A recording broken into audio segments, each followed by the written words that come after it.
So yun, nakuha ko na mga paps yung carbon 6D natin. Carbon sticker siya. So tatry ko magkabit sa motor. First time ko pa lang. Tingin nga baby ng carbon natin dyan. Wow! Kending! So yun, ito pakita natin. Carbon 6D. Trinay ko na siya sa motor mga pap. Ay, sa helmet. Kasi tinitingnan ko muna siya kung maganda siyang ilapat. So may tinanggal ako dito sa model nitong kay YT Vendetta. May tinanggal akong plastic dito. Na para siyang stand. Ha? So yun, itatry ko siya sa motor. Kung maganda siya. Yan. So mamaya pakita ko sa inyo kung paano ikabit. So yun mga paps, tatanggalin natin tong itong cover natin sa ibabaw. Pwede ba't nakailaw to? Nakailaw. Hindi. So yun. Nakailaw. Pag natanggal na natin to, dito natin ikakabit yung carbon sticker natin. Kasi laging nagagasgasan siya kapag sumasakay tayo. O di maiwasang magasgasan talaga. For protection na lang din mga paps. So tanggalin ko lang. So yun mga paps, lilinisin lang natin siyang maigi. Dapat masabon siyang maigi para malinis at maganda yung lapat ng carbon natin mga paps. So yun, malinis na siya mga paps. Nasabon na siya. Pagkasabon natin, kailangan lang natin ang gamit ng blower ni Commander. So tutuyuin lang natin siyang mabuti. So yun, malinis na siya mga paps. Nasabon na siya. Pagkasabon natin, kailangan lang natin ang gamit ng blower ni Commander. So tutuyuin lang natin siyang mabuti.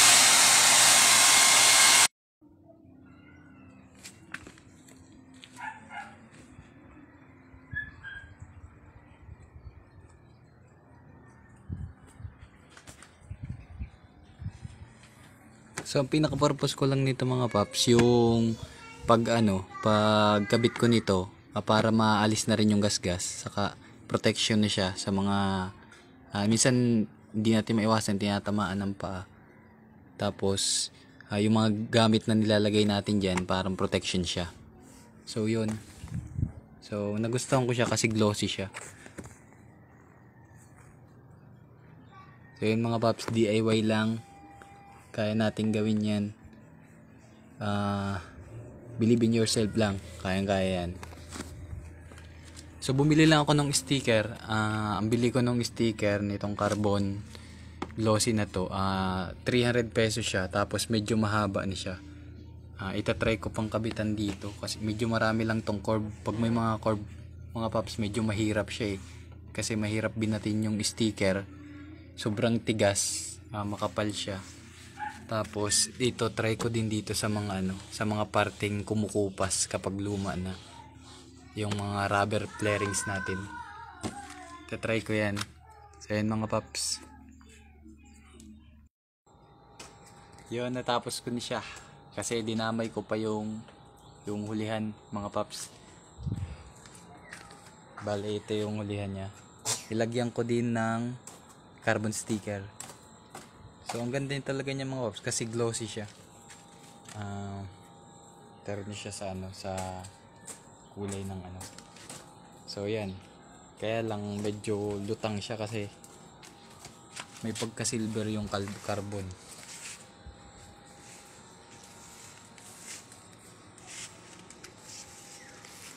Yan. Dumaan po yung nanay ko, pasensya na po.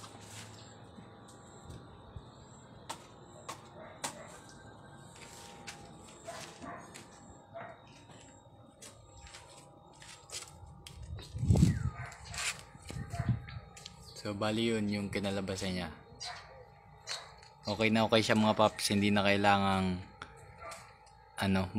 mag-isip dun sa mga gasgas kasi kung magasgas man siya pwede ulit palitan.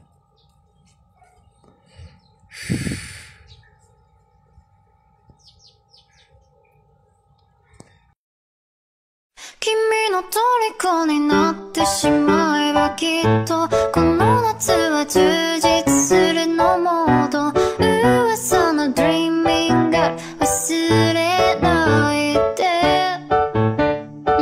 でも気持ちは伝えてしまえばいつかこの夢は覚めてしまうだろうな青い影が揺れる街角